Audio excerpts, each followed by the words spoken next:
کیسے حفاظت کی جائے, کیا کیا جائے جس سے بندہ کئیوں کے سر کنٹرول میں نہیں ہوتا. کہیں ایسے لوگ آتے ہیں, آپ کے پاس بھی آتے ہوں گے, جو کہتے ہیں کہ ہمارے بس میں نہیں ہے, اور وہ جس طرح بھوکا کھانے کو دیکھتا ہے, کچھ لوگوں کی نظریں وہ غیر محرم کو دیکھ کے وہی حالت ان کی ہو جاتی ہے. دیکھیں شاہ جی, سب سے پہلے تو لوگوں کے لیے ہمارے دل میں اچھا گمان ہو, یہ شاید کسی اور چیز کو دیکھ رہا ہے. اچھا گمان ہو سب سے پہلے تو, جیسے آپ نے ماشاءاللہ اچھے گمان کی شکل میں سوال کیا. دوسرا چیز یہ ہے کہ اگر کوئی ایک بندہ ہم محسوس کر رہے ہیں کہ اس کے اندر بد نظری ہے, اس کے لیے دل ہی دل میں دعا کرنی شروع کر دیں, اس کی طرف سے ہم دعا پڑھ لیں. صحیح. ایک تو یہ ہے.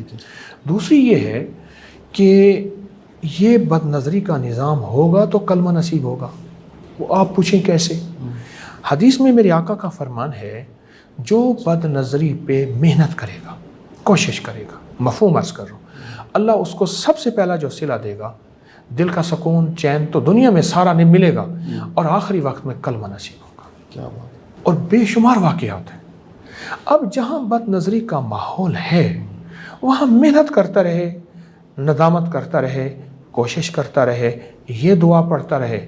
اللہ شہنشاہ ہے, اللہ کہتا ہے اچھا میرے بندے کر دیتا ہوں, پر کوشش اور محنت ضروری ہے. اچھا, کیا یہ ممکن ہے آج کے زمانے میں ایک کمیونیکیشن کے لیے بھی آنکھ سے آنکھ ملانی پڑتی ہے؟ عام طور پہ دیکھیے حکیم صاحب, جو انسان سے انسان کا رابطہ وہ آنکھ کے ذریعے. تو اگر کوئی شخص, جس طرح ہم نے کسی انجینئر کا واقعہ بھی بتایا, کسی صاحب کا, وہ سر نیچے کر کے یہ نظریں جھکائے بیٹھا ہے, تو وہ اس کا جو امپریشن بنے گا وہ بڑا ایک انٹروورڈ اور گھٹا ہوا امپریشن بنے گا. اس امپریشن کو کیسے ٹھیک کر سکیں؟ میں کہتا ہوں اس امپریشن کے لیے اگر مشق کی جائے تو اس کے بغیر بھی ممکن ہے. دیکھیے, آپ دیکھتے اس لیے ہیں کہ اس کی توجہات آپ کی طرف توجہ رہے. اللہ والے کیا کرتے ہیں, ذکر کر کے اپنے دل کی دنیا کو, پیران پیر شیخ عبد القادر جیلانی رحمۃ اللہ علیہ نے فرمایا, تنہائیوں کی ذکر اور عبادات اور تسبیحات میں اپنے دل کے مٹکے کو اتنا بھر, یہ چھلکے اور لوگوں کو چھلکتا ہوا دینا, اپنا مٹکا خالی نہ کرنا. اگر میں آپ آج کے بعد مشق کر لیں, میں ہی کر لوں, محتاج ہوں, کہ اپنے ذکر اور تسبیحات میں اتنا کرو, تو میرے خیال میں دل کی توجہ اٹھا کے اس کو چوٹ ایسی لگتی ہے, دلوں کو ٹکڑے کر دیتی ہے. توجہات, اس کی زندہ مثال حضرت خواجہ معین الدین چشتی اجمیری رحمۃ اللہ علیہ صرف توجہ ہی دیتے تھے. تو نظر کی پاکی کے لیے کوئی تسبیح پڑھنی چاہیے. بیت الخلاء کی دعا کمال چیز ہے. صحیح. ایک اور دعا ہے, اللہم انی اعوذ بک من فتنۃ النساء وحبالۃ الشیطان اللہ خالق النور. ایک یہ دعا ہے. ایک بیت الخلاء کی دعا ہے. میں نے اس دعا کے اندر تاثیر پائی ہے, لیکن میرا اپنا مشاہدہ ہے یہ بھی مسنون دعا ہے, پر جو بیت الخلاء کی دعا جا کے ہتھوڑا مارتی ہے نا, اس طلسم کو, اس بت کدے کو, اس نقش کو, اصل تو نقش ہے نا, تصور ہے, اس کو توڑ دیتی ہے بیت الخلاء کی دعا. اور اس کو اگر زیادہ تعداد میں پڑھ لیں, کوئی بندہ اس روگ میں مبتلا ہے اور چاہتا ہے کہ میں اس روگ سے نکلنا چاہتا ہوں, بیت الخلاء کی دعا کو بہت زیادہ پڑھے. اس کے میں نے مشاہدے دیکھے ہیں. نیٹ کی دنیا, نظروں کی دنیا, تنہائیوں کی دنیا اور دل کی دنیا کو بندہ پاک کرنا چاہتا ہے, بیت الخلاء کی دعا کمال چیز ہے. حکیم صاحب, یہ بیت الخلاء کی دعا کا مطلب بھی تھوڑا سا واضح کیجیے گا, اتنی مؤثر کیوں ہے؟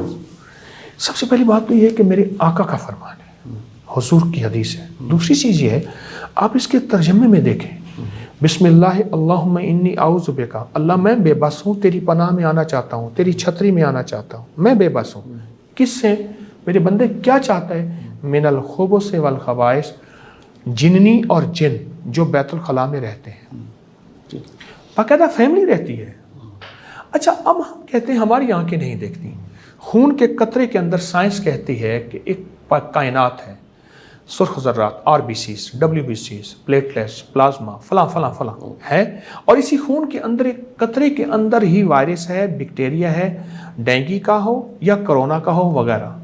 کائنات ہے, وہ نظر تو نہیں آتی, خوردبین دیکھتی ہے. میرے آقا کی نظروں نے جو دیکھ لیا حق ہے. اس آپ کی اسٹوڈیو میں آکسیجن ہے, آپ نے دیکھی ہے, میں نے دیکھی ہے. انگریز نے اگر کہہ دیا, سائنسدان نے کہہ دیا, اور انہوں نے ہمارے لیے خیر کی راہیں سوچی ہیں, ٹھیک, ہم کہتے ہیں آکسیجن ہے. اسی طرح بیت الخلاء کی دعا کے اندر ایک طاقت ہے.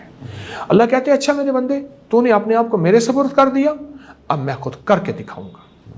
اور اللہ کر کے دکھاتا ہے. بندہ یقین سے کرے, تواتر سے کرے, متواتر کرے, اور طاقت سے کریں۔ حکیم صاحب، اگر سامنے والا کسی کی نظر ہمیں کھٹک رہی ہو، پریشان کر رہی ہو، یا کہہ لیجیے اس سے کوفت ہو رہی ہو، ہمیں پھر کیا کرنا چاہیے؟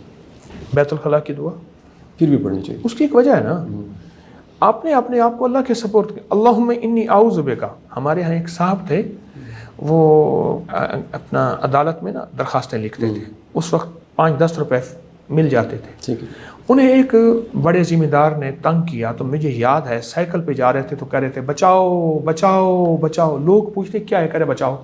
اس بات کی دلیل ہے کہ مجھے اس سے بچاؤ کہ اس کا ظلم ہے۔ آپ کہتے ہیں اللہم انی اعوذ بک، اللہ میرے ہاتھ کھڑے ہیں، میں بے بس ہوں، میں دیکھ ہی نہیں سکتا اس چیز کو، میں بچ کیسے سکتا ہوں؟